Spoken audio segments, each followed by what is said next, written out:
Yeah, it's interesting to me. I mean, I think there's I think it's tough to get just even the top 15. I mean, do you make a case for Zac Taylor?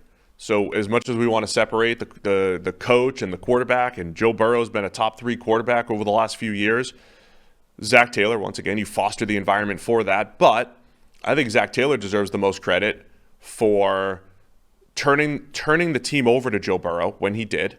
And in 2021, forgetting Joe Mixon needs 29 carries a game, they got away from that really early in the season.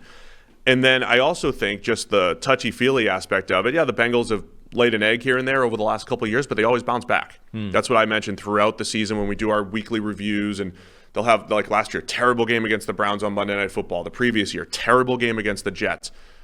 Zac Taylor's helped keep that together for whatever that's worth. Maybe it's Burrow. Maybe it's Burrow's swag. Maybe it's just the fact that the Bengals are better or a good team and you just have bad weeks. But Zac Taylor's at the helm there, and they've had a lot of success, 2 back-to-back AFC championships, including a Super Bowl. Zac Taylor maybe deserves some credit, but it's tough to separate him from Burrow right now. Yeah, it is. Taylor is an interesting one because I think initially he was in that category of head coaches of, the Shanahan, the McVay, where you're a system guy, right? That's your special power is going to be bringing the system, and that is what's going to lead to you having success. I think he's actually been pretty bad at that. So the thing that I think he was supposed to be, I don't think he's good at all. But I think he might actually be developing into one of these, culture CEO type head coaches where that's been successful right now. But now you're in that world of, but where's the credit?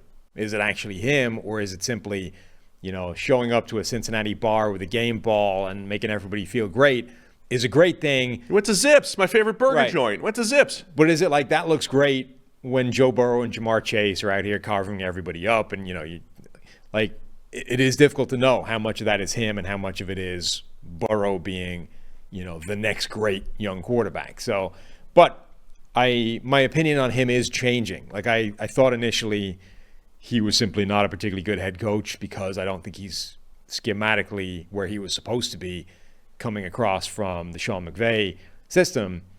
But I'm starting to buy into the idea that he is sort of setting this culture that is having success in Cincinnati. The difference between, I think, a Zac Taylor and, say, a Sean McDermott is we didn't see Zac Taylor have the success until he had Joe Burrow for a full season, whereas we saw Sean McDermott win games, go to the playoffs with Josh Allen before he developed into a superstar. We saw him do it with Tyrod Taylor.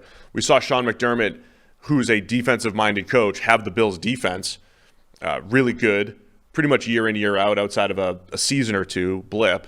That's where I think if Zac Taylor makes the AFC Championship for the next 4 years or next 3 for 4 years in a row, does he ever get the credit because of how it started? Right? He didn't have the success until Burrow took and you that can step. also Josh Allen was bad for a couple of years before he became good.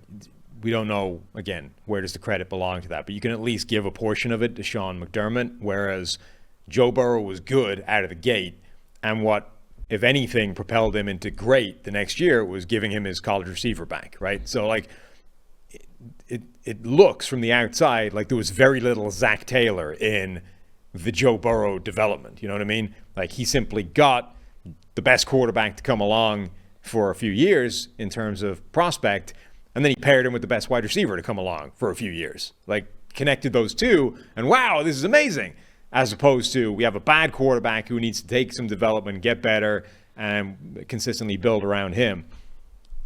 So it's a different credit apportion, I think.